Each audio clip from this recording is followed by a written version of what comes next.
파리의 하늘 아래 아들과 함께 3,000일. 츠지 히토나리 지음. 성한당 출판사.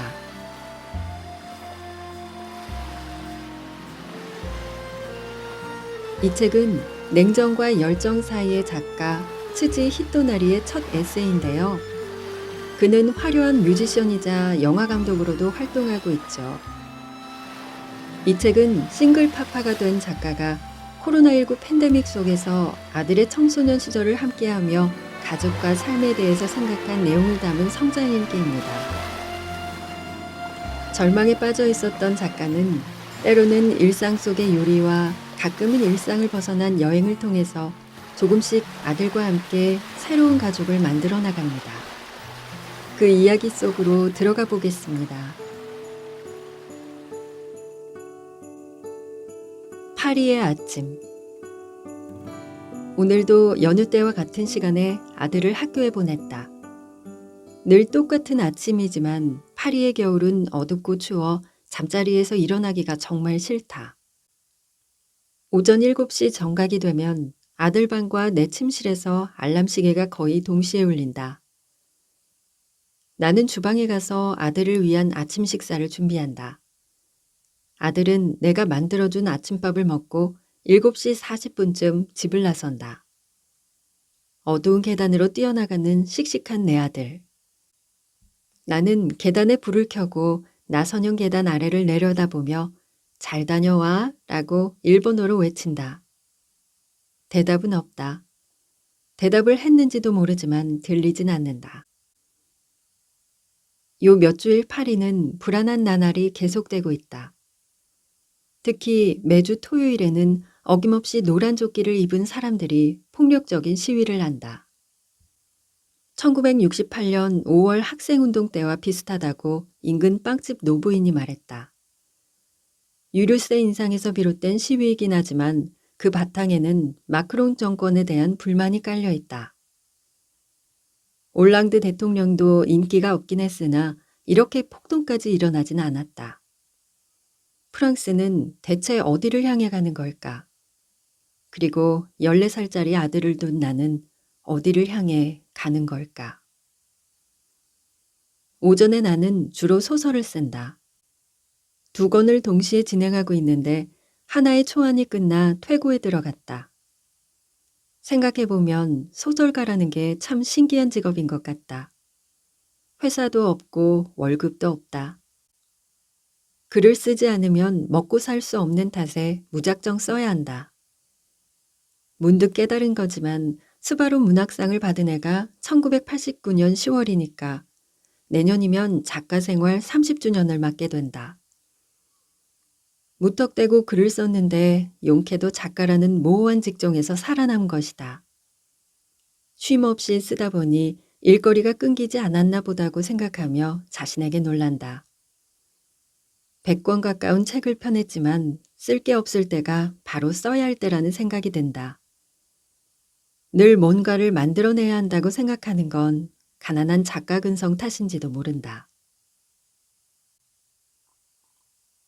단둘이 보낸 크리스마스. 12월 어느 날 올해는 아들과 단둘이 크리스마스를 맞았다. 쓰던 소설이 막바지에 접어들면서 요즘 집필하는 데 집중하느라 크리스마스를 까맣게 잊고 있었다. 프랑스 사람들에겐 크리스마스는 일본의 연중 행사 중 가장 크고 중요한 설 행사인 오쇼가츠와 다름없어 다들 가족과 함께 보낸다. 그래서인지 우리 아파트 건물은 아이 울음소리 하나, 발소리 하나 들리지 않는다. 다들 부모님 집이나 시골집에서 가족끼리 지내는 게 틀림없었다. 어젯밤에도 거리가 한산하고 캄캄했다. 프랑스에는 친척 한 명 없어 아들이 따분해하는 것 같았다. 좀 안 됐다는 생각이 들었다. 아차, 크리스마스 선물. 프랑스 최대 문화상품 매장인 푸낙에 가서 좋아하는 걸 사자고 했더니 아들이 대뜸 종이 쪽지를 내밀었다. 종이에는 FL 스튜디오 20과 페이퍼박스라고 적혀 있었다. 아무래도 음악 편집 소프트웨어와 이펙터인 듯했다. 아빠가 엊그제 내 곡 더 듣고 싶다고 했잖아. 필요 없는 건 받고 싶지 않고 내가 기뻐해야 분명 아빠도 기쁠 것 같아서 리스트를 만들어 놨지. 라고 말하는 아들을 보니 웃음이 나왔다. 그래도 선물을 사기 위해 밖으로 나가지 않아도 되니 고마웠다. 그런데 이걸 인터넷에서 구입한다 해도 눈알이 튀어나올 정도로 비싼 금액이었다. 아비치라든가 프로 뮤지션이 사용하는 기자재잖아. 라며 아들은 이해할 수 없는 변명을 했다. 그래도 기분은 좋아 보인다. 지하실로 내려가 크리스마스 장식용품을 찾아내 현관 앞에 장식했다. 어머니가 손수 만든 장식품인데 크리스천도 아니고 해서 그냥 플라스틱으로 만든 크리스마스 트리였다. 어머니는 잘 지내시려나? 매년 이걸 볼 때마다 어머니 생각이 난다. 어머니는 올해로 83살이 된다. 오래 사셨으면 좋겠다. 거실에서 스팅의 잉글리시맨 인 뉴욕을 부르고 있는데 아들이 다가와 곡을 만들었으니 한번 들어달라고 했다. 벌써 다 만들었어? 아들은 입꼬리를 살짝 올리고 자신만만한 표정을 지어 보였다. 나는 얼른 아들 방으로 가서 마샬 헤드폰을 썼다. 나의 라이브 음원을 일부 샘플링해 애시드 계열의 클럽 사운드로 재해석한 것이었다. 좋은데? 대단하네. 진짜 멋졌다. 기자재가 좋아서 소리에 폭과 깊이가 생겼다. 시대가 달라졌구나 하는 생각이 들었다. 아빠가 해줄 수 있는 게 뭘까 생각하다 다시 계단을 뛰어내려가 지하실에 넣어둔 낡은 베이스 기타와 어쿠스틱 기타, 소형 앰프를 뒤져서 내놓았다. 이것도 크리스마스 선물로 줄게. 아들이 입꼬리를 반쯤 올리고 미소를 지었다. 자신의 감정을 보여준 것이다. 같이 스팅 연주할까? 얼마 전 잠깐 기타를 가르쳐 보고서야 아들이 기타를 배우고 싶어 한다는 걸 짐작했다. 아들 침대에 나란히 걸터 앉아 나는 기타를 들고 아들은 베이스를 안았다.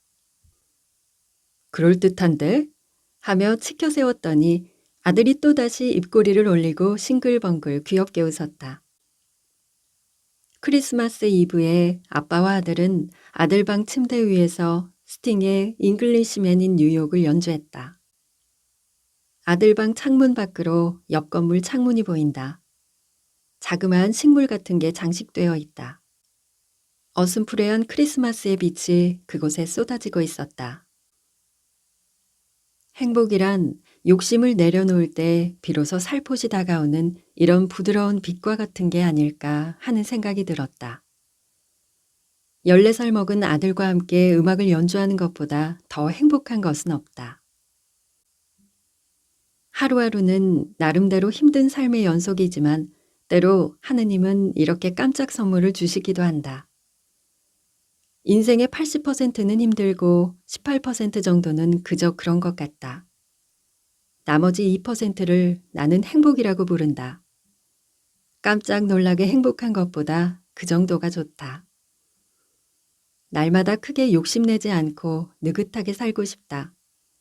그게 내게는 행복이다.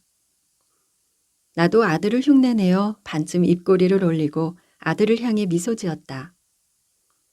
그때 마침 프랑스 화가 친구로부터 문자 메시지가 왔다. 무슈츠지, 이분은 어떻게 보내고 있어?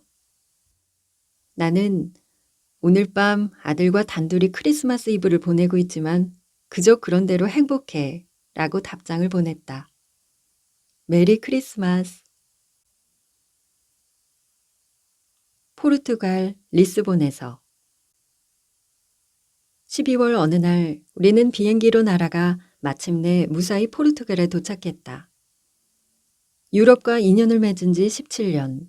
우리 부자는 이탈리아, 스페인, 독일, 그리스, 영국, 덴마크, 체코, 터키, 헝가리, 네덜란드, 벨기에, 스웨덴 등등 EU권의 주요 도시 이곳저곳을 여행했다.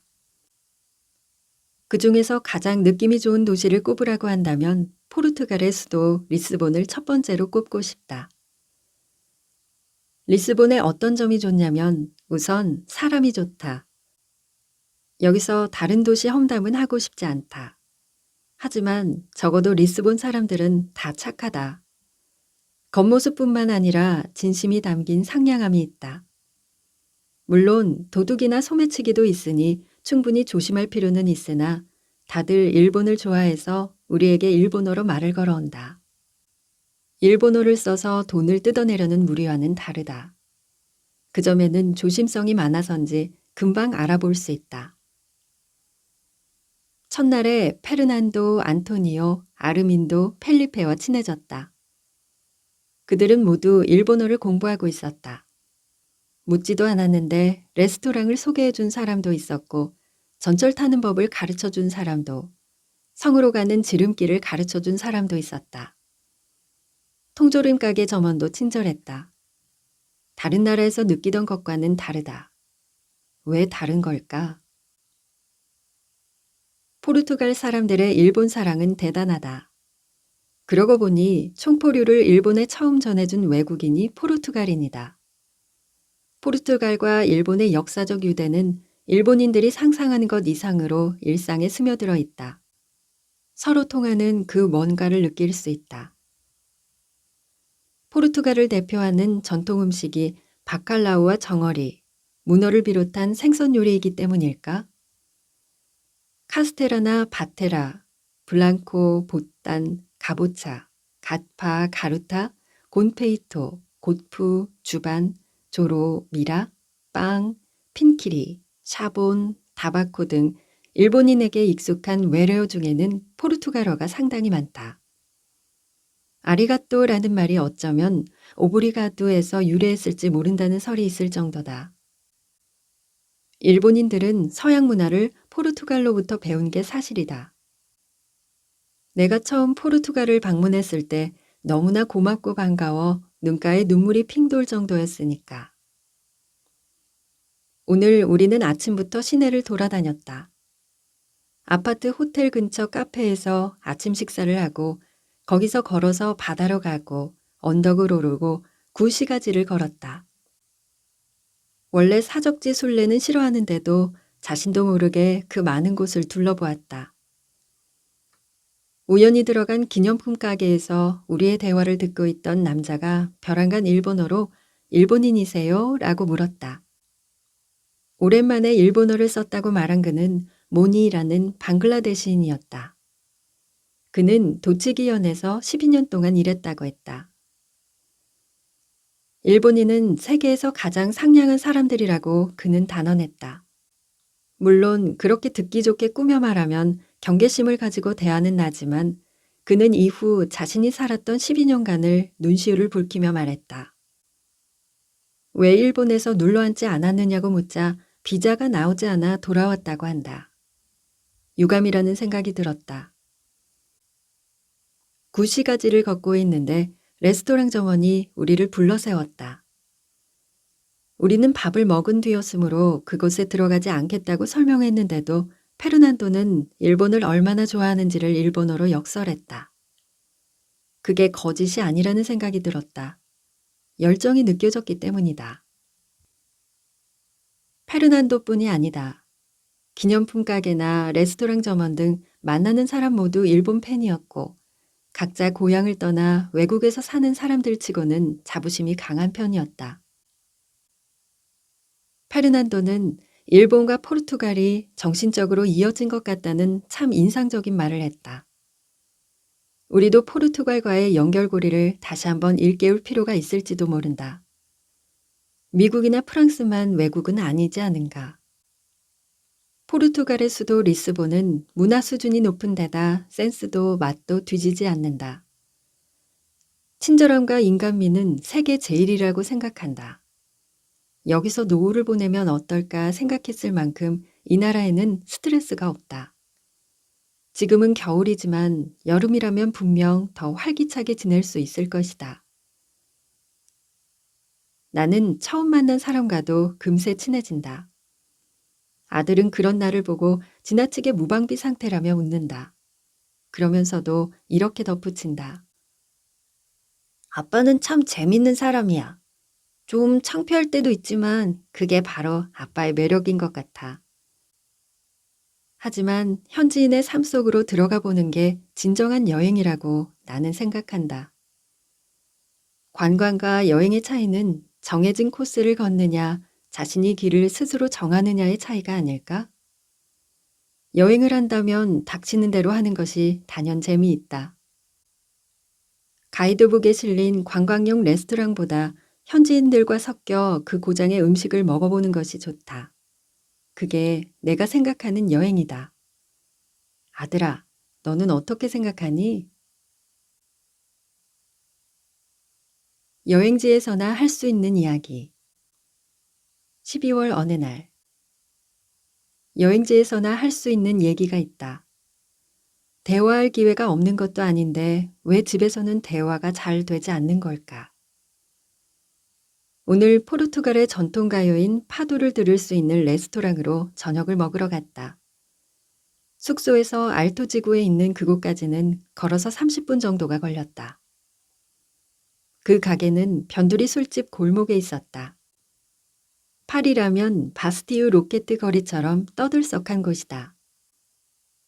낯선 땅을 걸어서 처음 들어간 레스토랑에서 먹어본 적이 없는 현지 요리를 주문했다. 우리는 벽 쪽 테이블 자리에 마주보고 앉아 주문한 음식이 나오기를 기다리고 있었다. 그런데 아들이 뜻밖의 말을 하기 시작했다. 아직 만나본 적 없는 친구가 2명 있어. 인터넷에서 알게 된 동년배 남자애와 여자애인 듯 했다. 한 번도 만나본 적은 없으나 대화를 하지 않는 날은 없다고 아들이 말했다. 벌써 1, 2년 인터넷상에서 친하게 지내고 있는 애들이란다. 그러니까 누구보다 서로를 잘 알고 서로 힘이 되기도 하는 사이라는 것이다. 아, 맞다. 이 얘기가 나오기 전에 다음 달 15살 생일 파티는 어떻게 할 것인지 아들과 잠깐 얘기하긴 했다. 아들 생일 파티는 집에서 하기도 하고 카페에서 하기도 했다. 매년 내가 나서서 준비했다. 그런데 내년에는 학교 친구를 부르지 않아도 되지 않느냐는 말을 아들이 꺼냈다. 그들이 다가 아니다. 세상에는 더 많은 친구들이 있다는 이야기를 한 것이다. 같은 반 친구 30명 중에서 초대할 친구를 고르는 건 뭔가 좁다고 느끼는 듯했다. 아들은 좀 더 다양한 사람을 만나 자신의 세계를 넓혀가고 싶다는 등등의 말을 신중하게 단어를 골라가며 했다. 넌지시 그런 의사표시를 하려는 듯했다. 그 얘기로부터 만난 적이 없는 2 친구 이야기가 시작되었다. 어떻게 알게 됐어? 부모로서는 이런저런 신경 쓰이는 게 많다. 친구의 친구의 친구 같다고나 할까? 라고 아들이 말했다. 어디 살아? 파리 교회. 한 해는 파리에서 40분 정도 걸리려나? 남자애는 기타리스트이고 록을 좋아해. 여자애는 페미니스트이고 자기 주장이 분명해. 듣는 음악은 랩이고. 아들은 이런 식으로 그 친구들 얘기를 많이 했다. 아주 드문 일이다.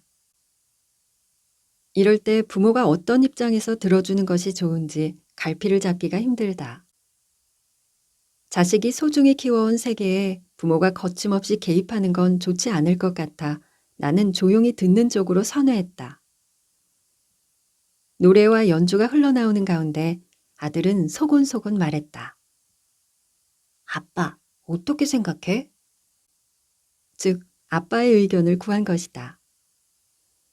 일단 만나봤으면 좋겠는데 가상 친구 말고 얼굴을 한번 보는 게 낫지 않을까? 이쯤에서 우리들은 어디서 어떻게 만나는 것이 좋을지 서로의 의견을 주고받았다. 나는 그 점에 좀 감동했다. 분명 그건 여행지가 아니면 말하기 어려운 이야기이기도 했다. 그런 순간에 아들은 성장하고 있었고 나름대로 그의 인격이 드러나는 기회이기도 했다. 아빠로서 기뻤던 것은 그 친구들이 적어도 지금까지 아들이 만나왔던 애들과는 다른 빛깔을 지닌 친구들이었기 때문이다. 그동안 아들이 학교에서 친하게 지내온 철부지들과는 달리 그 애들은 강한 의지와 세계관을 갖고 있었다. 아들이 신중하게 그려 보여주는 두 사람의 성격이 조용히 내 마음속에 형체를 만들어가다 예윽고 윤곽이 확실히 드러났다. 그러자 소년인 줄 알았던 아들이 이제 어엿한 청년으로 느껴졌다. 음악을 좋아하는 아들은 그들과 음악으로 연결되어 있었다. 아무래도 공통관심사의 중심에 음악이 있었던 것 같다. 아들은 줄곧 비트박스와 루프 스테이션을 취미로 즐기고 있었고 요즘은 음악 소프트웨어를 이용해서 곡 만들기에 열중하고 있다.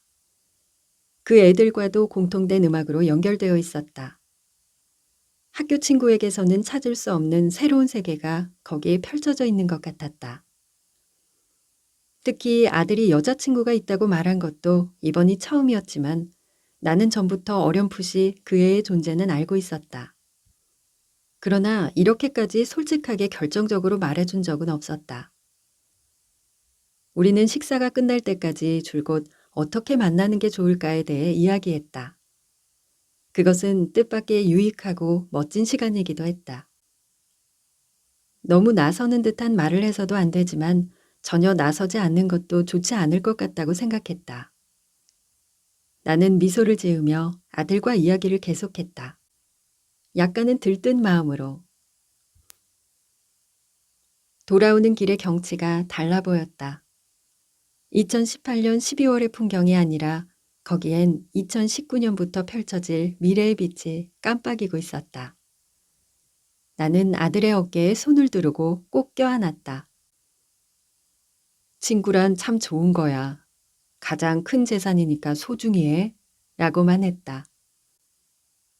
신기하게도 평소 반항기 있던 아들이 응 하고 미소를 지으며 고개를 끄덕였다. 리스본에 오길 잘했다는 생각이 들었다. 이곳에 오지 않았으면 들을 수 없었던 이야기였을지도 모르니까.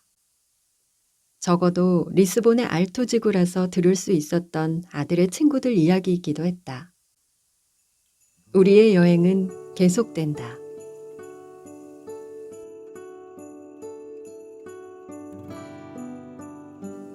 오늘도 함께 해주셔서 감사합니다. 저는 이 책에서 아빠와 아들이 알콩달콩 살아가는 그 모습이 참 예뻐 보였습니다. 그리고 아이가 커가면서 동시에 부모도 성장한다는 걸 느낄 수 있었어요. 따뜻한 에세이였습니다. 그럼 저는 또 다른 영상으로 찾아오겠습니다. 당신의 마음이 머무는 글 속에서 당신을 기다리는 낭만독백이었습니다. 행복한 하루 보내세요.